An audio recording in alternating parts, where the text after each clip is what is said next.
श्रवणादिनाथान् भजामि नित्यं श्रवणादिनाथान् जपामि नित्यं श्रवणादिनाथान् स्मरामि नित्यं श्रवणादिनाथान्। श्री रमण प्रिय पौत्राय आचार्य कुल दीपिकाय गीत संगीत सागराय श्री द्वारकेशाय नमो नमः।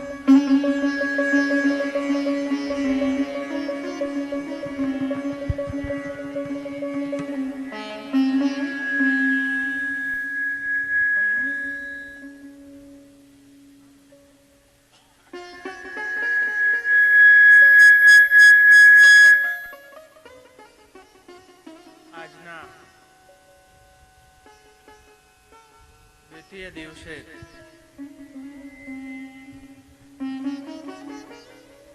આ અલૌકિક આધિદૈવિક વ્રજયાત્રામાં શ્રી સુબોધનીજી રસપાન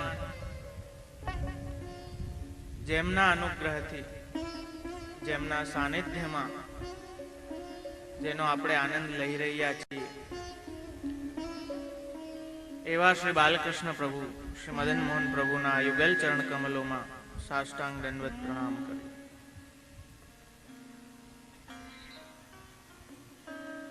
આજના દ્વિતીય દિવસે ઉપસ્થિત સર્વે પરમ ભાગ્યવાન વૈષ્ણવજનો,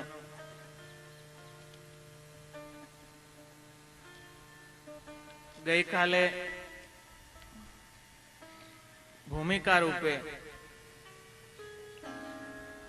આમ તો સમયના અભાવને કારણે ભૂમિકા પણ એટલી ન થઈ શકી, પણ આપણે એટલું સમજ્યા કે શ્રી વલ્લભાધીશ કી તો પ્રાથમિક ભૂમિકા રૂપે શ્રીમદ ભાગવતનો જે શાસ્ત્રાર્થ એટલે કે શાસ્ત્ર તરીકે શ્રીમદ ભાગવતનો શું અર્થ છે એ નિબંધમાં શ્રી આચાર્ય ચરણ આપણને સમજાવે છે. શ્રી કૃષ્ણમ પરમાનંદમ દશલીલા યુતમ સદા, કે જે દશવિધ લીલા શ્રીમદ ભાગવતમાં વ્યાસજીએ વર્ણિત કરી છે તે દશવિધ લીલામાં આજે આપણને એમ થાય કે 10મો સ્કંદ કે વધીને 11મો સ્કંદ, થોડું ઘણું 12મા સ્કંદમાં બાહ્ય દ્રષ્ટિએ કે ત્યાં કૃષ્ણ લીલાનું વર્ણન છે, બાકી બધી જગ્યાએ અન્ય અન્ય. પણ એક વાત સમજો કે જેમ મેં ગઈકાલે પણ કહ્યું હતું કે સર્ગથી લઈ અને આશ્રય સુધી શ્રીમદ ભાગવતમાં કૃષ્ણ જ કૃષ્ણ છે. એ દ્રષ્ટિ તે શ્રી આચાર્ય ચરણ એનો શાસ્ત્રાર્થનો નિર્ણય કરે છે. એ પછી દરેક સ્કંધનો અર્થ છે કે જે આપણે એ દશવિધ લીલા, પહેલો સ્કંદ અધિકાર છે, બીજામાં સાધન વર્ણન કર્યા છે, અને ત્રીજા સ્કંદથી લઈ અને 12મા સુધી એ દશવિધ લીલાઓ કહી છે, જેમાં 8મી એ નિરોધ લીલા છે.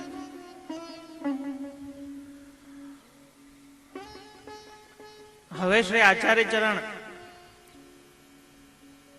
સુબોધનીજીમાં મંગલાચરણ કરી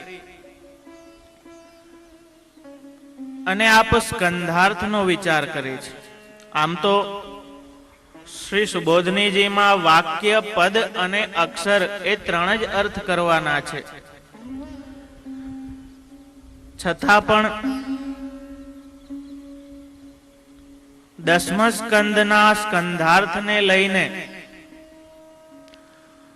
થોડા મતભેદો વ્યાખ્યાકારોમાં જોવામાં આવે છે, જેનું નિરાકરણ કરવા માટે શ્રી આચાર્ય ચરણ એનો ખુલાસો આગળ કરે છે કે દસમ સ્કંદનો અર્થ શું થઈ.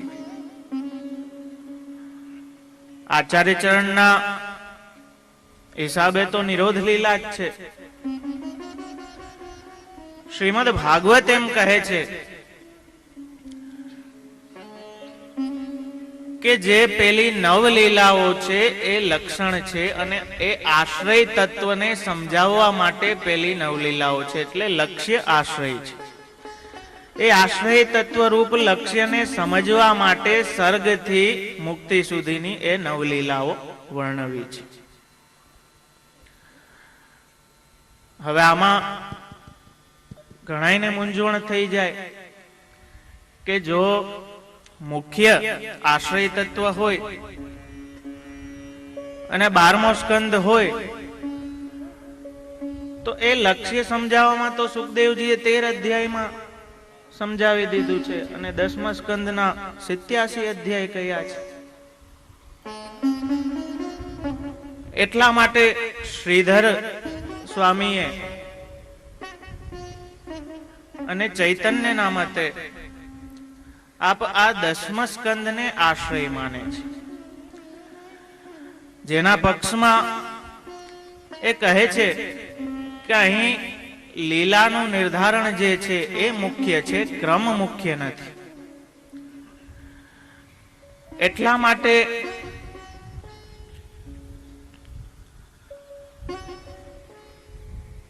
આપ 10મા સ્કંદને આ બંને આચાર્યો બોપદેવ જેમણે વ્યાખ્યા કરી એ પણ આને આશ્રય માને છે અથવા તો નિરોધને પ્રલય રૂપ માને છે. તો હવે એનો નિર્ણય શ્રી આચાર્ય ચરણ કહે છે કે જે સર્ગથી લઈને આશ્રય સુધીની લીલાઓ છે એ ક્રમ જે ભાગવતજીમાં બતાવ્યો છે એ પ્રમાણે તો આ નિરોધ લીલા જ થવી જોઈએ. પણ હવે એ સ્વરૂપને એ વિરુદ્ધ ધર્માશ્રયત્વને આપણે ન સમજીએ એટલે આપણને એમ થાય કે જો શ્રીમદ ભાગવતના હીરો તો કૃષ્ણ છે તો પછી 10મા સ્કંદને આશ્રય કેમ ન લેવો. એટલા માટે આપ લોકોને સ્મૃતિ હોય તો ગઈકાલે મેં કહ્યું હતું કે કૃષ્ણના એ 3 પાસાઓ આપણે સમજવા પડશે. એ 3 પાસાઓ આપણે સમજી જાશું તો આવી કોઈ ઉપાધિ આપણને નહીં થાય. જેવી રીતે શ્રી આચાર્ય ચરણની દ્રષ્ટિ છે એટલે શ્રી આચાર્ય ચરણને નિરોધ માનવામાં કોઈ તકલીફ થતી નથી. શું કામ? કે બ્રહ્મેતિ પરમાત્મેતિ ભગવાનિતિ શબ્દેતે. હવે બ્રહ્મના લેવલે જોવો, બ્રહ્મની કક્ષાએ જોવો તો કોઈ ભેદ નથી. કેમ કે સર્વમ ખલુમિદમ બ્રહ્મ યતો વાચો નિવર્તન્તે. જ્યાં મન વાણીની કોઈ પહોંચ નથી એ બ્રહ્મના સ્વરૂપને કોઈ જોઈ શકતું નથી, કોઈ ઓળખી શકતું નથી કે સમજી શકતું નથી. જ્યારે સૃષ્ટિની રચના દ્વારા એ બ્રહ્મ પરમાત્મા બને છે ત્યારે ભેદ ઉત્પન્ન થાય છે આત્મા અને પરમાત્માનો ઐચ્છિક ભેદ. હવે એ પરમાત્મા જેવી રીતે બ્રહ્મની કક્ષાએ આપણે જોઈએ તો કોઈ ભેદ નથી. પરમાત્માની કક્ષાએ આત્મા અને પરમાત્માનો ભેદ છે, પણ એ એમ ના કહી શકો કે કોઈ દુષ્ટ છે, પાપી છે તો એના હૃદયમાં નથી બિરાજતા. એ રીતે એને ભેદ નથી, એ તો દરેકના હૃદયમાં બિરાજે છે. જેમ શ્રીમદ ભાગવત આપણને સમજાવે છે. આગળ આ જન્મ પ્રકરણમાં જ જ્યારે બ્રહ્માજી આદિ દેવતાઓ સ્તુતિ કરશે ત્યારે આપ કહે છે કે આ જગતના મૂળ રૂપ આપ છો. બ્રહ્માજી સ્તુતિમાં કહે છે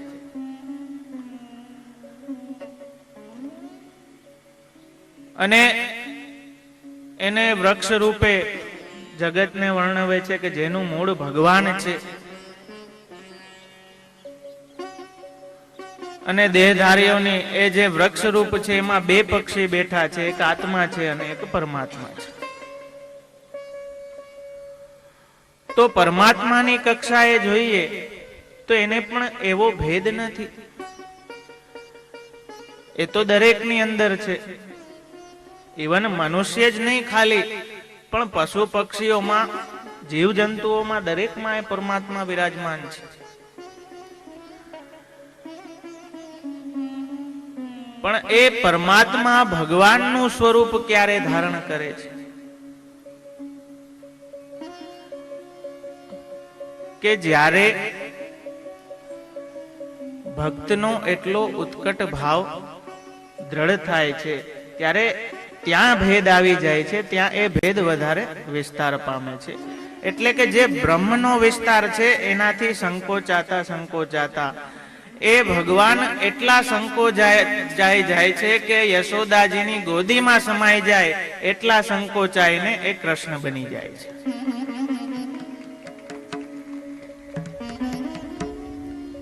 તો એ વસ્તુ આપણે જો સમજશું તો જે દ્વાદશ સ્કંદમાં આશ્રય તત્વ નિરૂપણ કર્યું છે એ જ અહીં લીલા અર્થે મનુષ્ય આગળ પરીક્ષિત જ્યારે પ્રશ્ન કરે છે એટલે કહે છે કે માયા મનુષ્ય છે. તો એ પરબ્રહ્મ પરમાત્મા પૂર્ણ બ્રહ્મ છે, પણ એની માયાને કારણે આપણને એ મનુષ્ય જેવા લાગે છે. એટલે નટવત કહ્યું કે નટ જેમ વેશ બદલી બદલીને આવે. હવે બ્રહ્મને તો આપણે જોયા નથી. પરમાત્મા એટલી આપણી આંતરદ્રષ્ટિ નથી કે પરમાત્માના દર્શન થાય. યોગ દ્વારા કોઈ એવો વિરલો હોય કે ધ્યાન ધારણા સમાધિ આદિ યોગ કરીને આંતરદ્રષ્ટિ કેળવે. પણ એ તત્વ સાથે આપણો આમનો સામનો થાય છે ને, જેને કહે કે ફેસ ટુ ફેસ, તો એ આ નિરોધ લીલામાં થાય છે.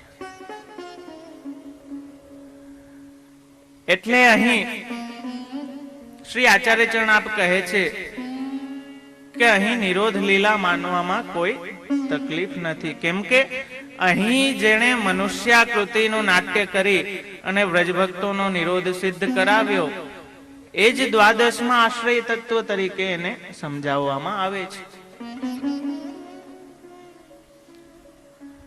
તો બ્રહ્મેતિ પરમાત્મેતિ ભગવાનિતિ શબ્દે તે ભગવાન કોના માટે છે? જે ભક્ત છે એના માટે ભગવાન છે. અહીંયા એ ભક્ત અને ભગવાનનું એક એવું કોમ્બિનેશન થઈ ગયું છે કે ભક્ત નથી તો ભગવાન નથી. એકલા ભગવાન શું કરે? ભક્ત તો હોવો જોઈએ. એટલે ભક્તિ ચરિત્ર છે નવમ સ્કંદમાં. એટલે ઈશાનું કથા કે જે ઈશ અને એના અનુગામી. તો એ ભક્ત અને ભગવાનનો ભેદ ત્યાં ભગવાનની કક્ષાએ આવે છે.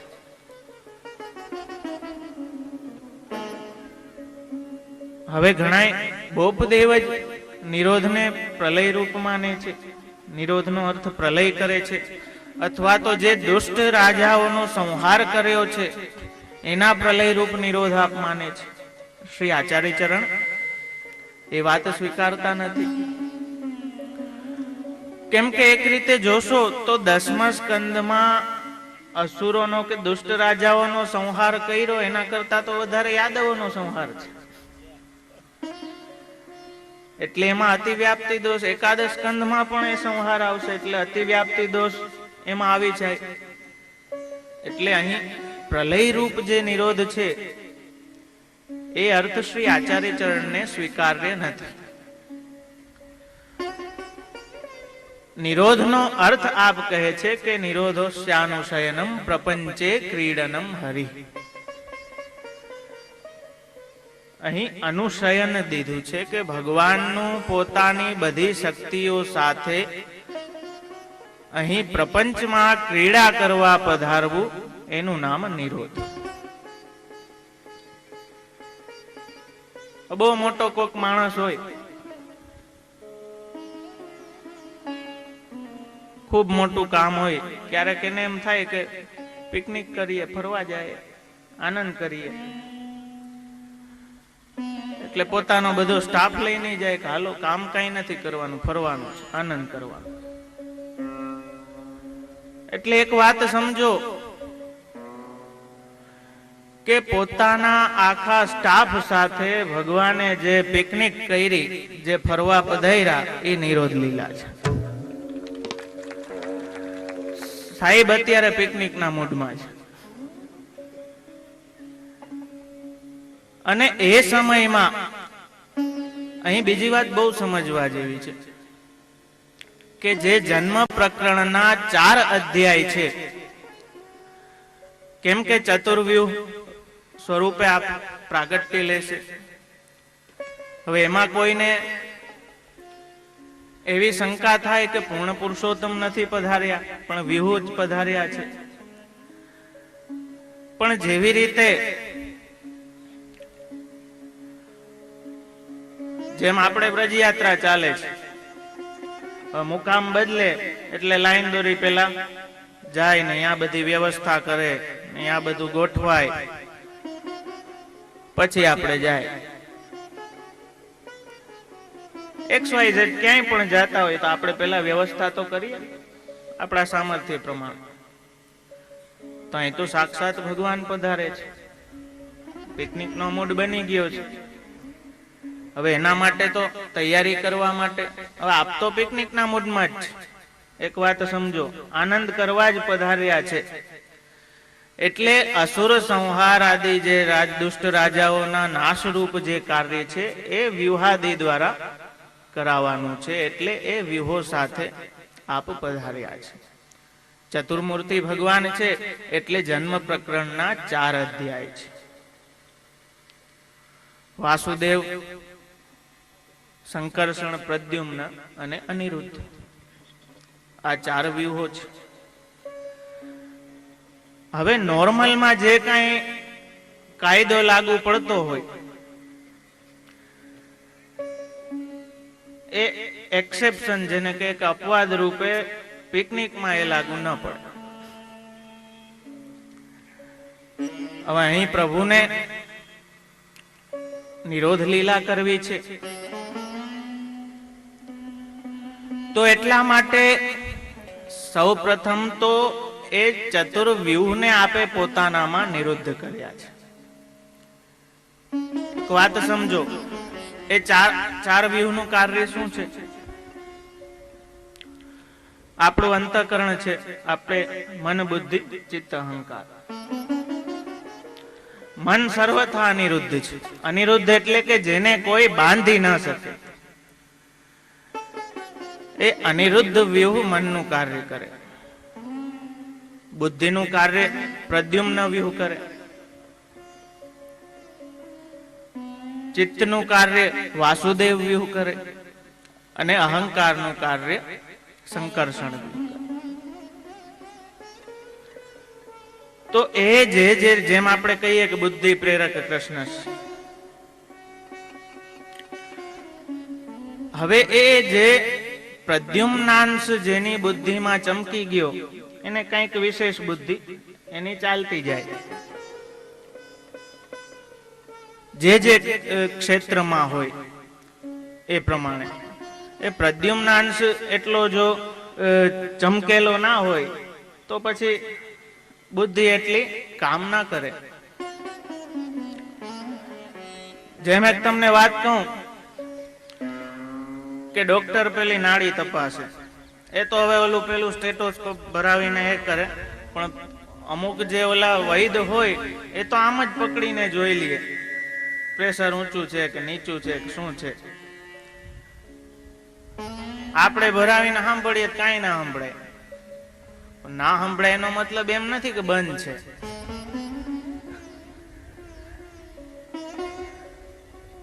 પણ ડોક્ટરની એ પ્રકારની બુદ્ધિ વિકસી ગઈ હોય, એ પ્રદ્યુમ્નાંશ ત્યાં ચમકી ગયો હોય, એટલો આપણામાં ના ચમકો હોય. તો એવી રીતે આ ચતુર્વ્યુહનું કાર્ય એ આપણા અંતઃકરણનું સંચાલન કરે છે. હવે અહીંયા ભગવાને એ ચતુર્વ્યુહને પેલા પોતાનામાં નિરુદ્ધ કર્યા છે. ભાઈ પિકનિકમાં છીએ, હવે બધું જે કાંઈ સોંપાણું છે એ મૂકી દો. હવે તમને જે કાર્ય દેવામાં આવ્યું હતું, હવે એ રીતે નથી કરવાનું, હવે હું કહું એમ કરવાનું છે. એટલે તમે જોશો, એક દ્રષ્ટિએ જોવો તો આખી કૃષ્ણ લીલામાં જેટલા પણ કેરેક્ટર છે, જેટલા પાત્રો છે ને, એ બધાના અંતઃકરણનું સંચાલન ભગવાન કરે છે. એક રીતે જોઈએ તો આપણને એવું લાગે કે આ કઠપૂતળીનો ખેલ છે. ભગવાન જેમ નચાવે છે એમ બધા નાચે છે. કંસને વેર કરાવે છે, નારદજી જઈને વળી કાન બંભેણી કરી આવે છે.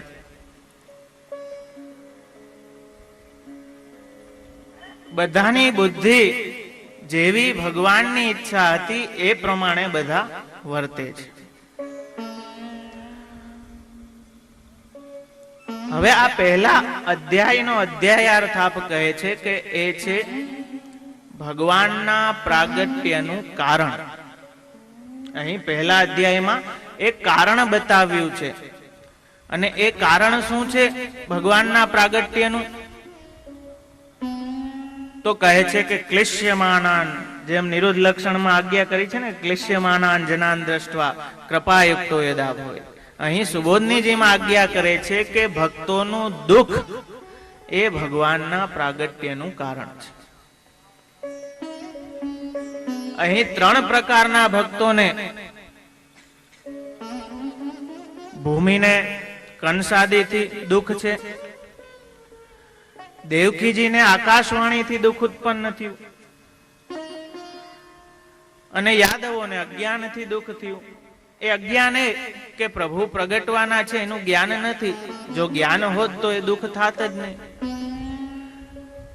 એટલે પ્રભુ પ્રાગટ્ય થશે એનું અજ્ઞાન છે, એટલે એમને દુઃખ થયું. તો એ 3 પ્રકારના ભક્તોના દુઃખને દૂર કરવા માટે ભગવાનનું પ્રાગટ્ય છે. એટલે આ પહેલો અધ્યાય હેતુ છે. બીજો અધ્યાય ઉદ્યમ છે. ભગવાનનો એ ભક્તોનો દુઃખ દૂર કરવા માટે અને પ્રગટ થવા માટેનું ઉદ્યમ છે. ત્રીજો અધ્યાય રૂપાંતર છે કે દેવકીજીની સ્તુતિથી આપ ચતુર્ભુજ સ્વરૂપે પ્રગટ્યા અને પ્રાકૃત શિશુવત આપ થઈ ગયા. અને ચોથા અધ્યાયમાં માયાનું કાર્ય છે. હેતુ, ઉદ્યમ, રૂપાંતર અને માયાનું કાર્ય. તો એવી રીતે અહીં આ 4 અધ્યાયોના અર્થ આપ શ્રી આચાર્ય ચરણ કારિકામાં સમજાવે છે. એ જ રીતે આપ આજ્ઞા કરે છે કે પ્રદ્યુમ્ન, અનિરુદ્ધ, વાસુદેવ, સંકર્ષણ સ્વરૂપે આ 4 અધ્યાયમાં આપે લીલાઓ કરી છે. તો અહીં આપ એ સ્પષ્ટપણે, જો કે ભાગવતાર્થ પ્રકરણમાં આપે એ વાત સમજાવી દીધી છે, છતાં પણ અહીં પાકે પાયા આપ કરે છે કે 10મ સ્કંદ નિરોધ લીલા જ છે, એને આશ્રય માનવાની ભૂલ ન કરશો. અને એવી હળબડીમાં, કેમ કે આપણે એના 3 પાસા જાણતા નથી, અહીં જે વ્યક્તિ તરીકે જે નાટ્ય કરે છે એ જ ત્યાં તત્વ છે. ત્યાં જે તત્વ છે એ જ અહીં વ્યક્તિ છે. એ વાતને સારી રીતે આપણે જો સમજી જઈએ તો 10મ સ્કંદના અર્થ વિશે કોઈ પ્રકારનો સંશય ના રહે. નિરોધોસ્યાનુશયનમ, અનુશયન, ભગવાનનું અનુશયન. હવે આપણે એમ કહીએ કે શયન એટલે ભગવાન સૂઈ જાય, નિરોધ. પણ અહીં જેમ કહે છે કે નારાયણ ભગવાન શેષ પર શયન કરે છે, એટલે ત્યાં શયનનો અર્થ સ્થિતિ છે. પોતાની બધી શક્તિઓ સાથે ભગવાનની આ પ્રપંચમાં સ્થિતિ, આને 16 ગ્રંથ સાથે જો વિચાર કરો તો ભગવાન એવ હિ ફલમ સ યથા આવિર્ભવેત ભુવે. એટલે નિરોધને આચાર્ય ચરણ પરમ ફલ માને છે. શ્રી હરિરાય ચરણ નિરોધ લક્ષણની ટીકામાં આપ સમજાવે છે કે મુક્તિ અને આશ્રય એ નિરોધની ઉપયોગી લીલા છે. જો આને આશ્રય માનશું તો જે લક્ષ્ય પેલા કહેવાય ગયું, તો આચાર્ય ચરણ કહે છે કે પછી બે લીલાઓ કહેવાનો કોઈ અર્થ નહીં રહ્યા. કે એવું તો આપણે વિચારીએ નહીં કે તત્વરૂપ લક્ષ્ય જે આશ્રય છે એ પેલા કહી દીધું ને પછી વિચાર આવ્યો કહો બે લીલા તો રહી ગઈ, હાલો એ કહી દે. એવી રીતે નથી. શ્રી હરિરાય ચરણ આજ્ઞા કરે છે કેમ કે જે અંતર્ગ્રહગતા એટલે કે વેણુનાદ સાંભળીને પણ જે કોઈ પણ પ્રતિબંધ કે પ્રતિકૂળતાને હિસાબે ત્યાં પહોંચી ના શક્યા અને એમનો વિરહ એટલો ઉત્કટ થઈ ગયો,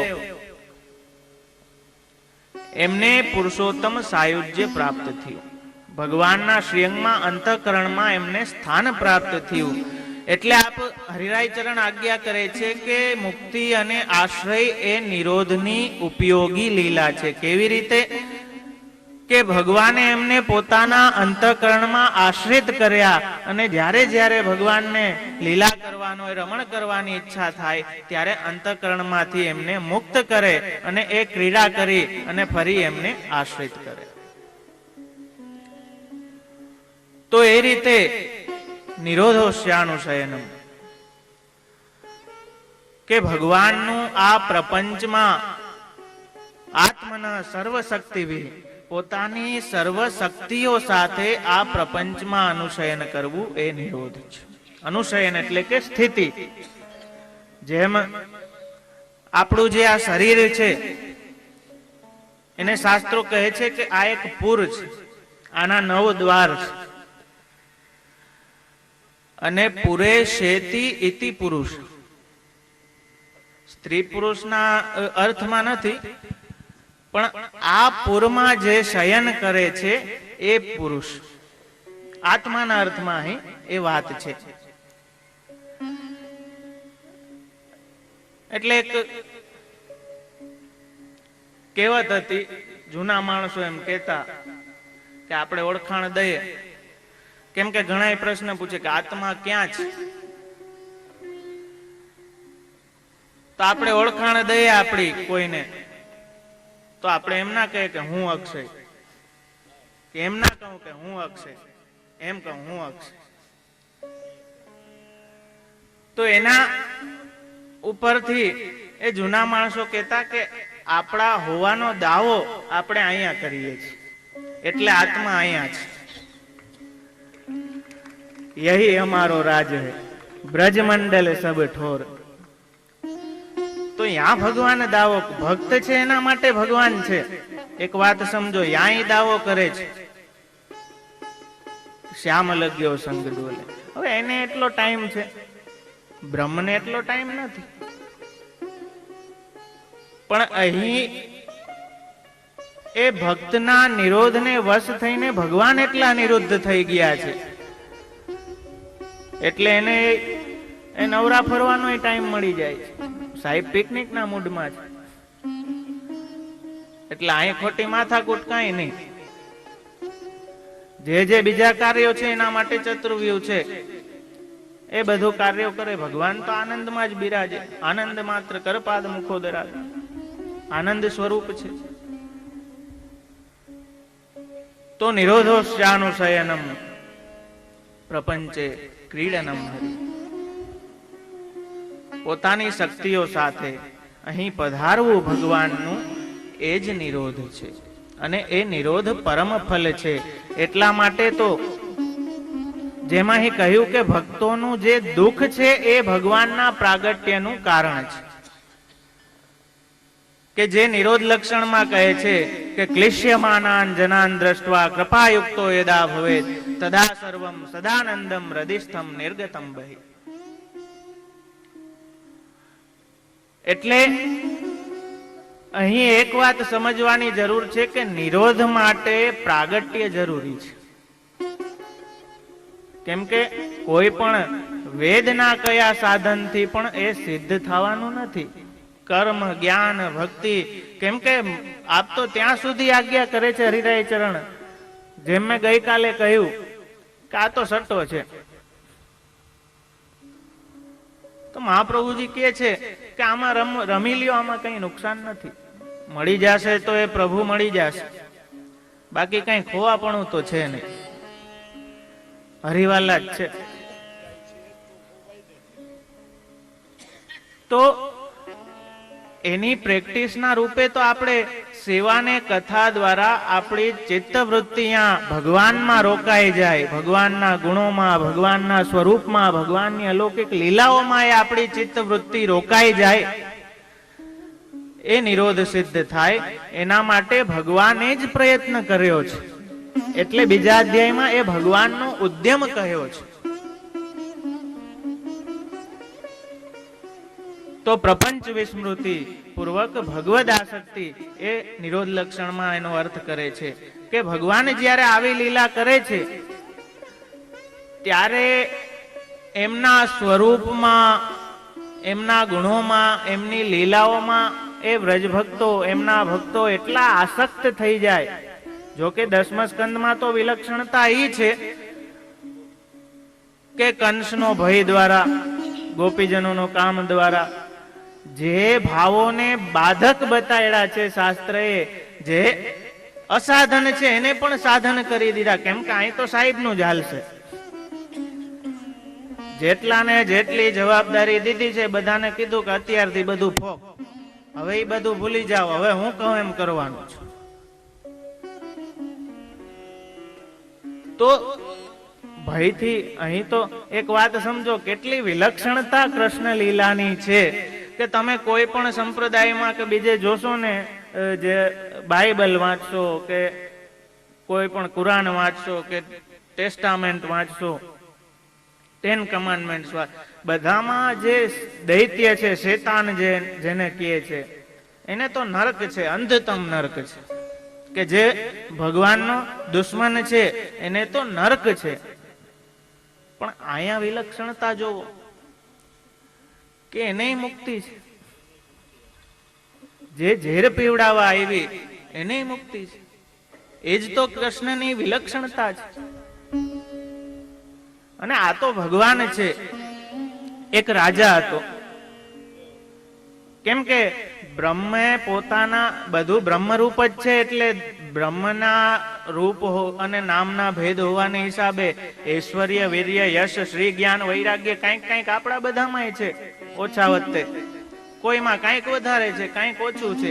બ્રહ્મ જેટલું પૂર્ણ નથી, પણ એમના અંશ હોવાને કારણે એ 6 ગુણો થોડા બહુ તો આપણામાં છે. તો એક રાજા હતો, એ સવારીમાં નીકળો રાજ્યમાં. હવે ત્યાં આગળ રસ્તા પર જ એક કોઈ બિચારો ગરીબ વ્યક્તિ હતો, બહુ ભૂખ્યો હતો, અને એને એક આંબાનું, કેરીનું વૃક્ષ જોયું અને પથ્થર ઉપાડીને એને મારવા લાગ્યો કે એકાદ કેરી ખરી જાય તો થોડીક જે ભૂખ છે શાંત થાય. હવે બનવા જોગ એવું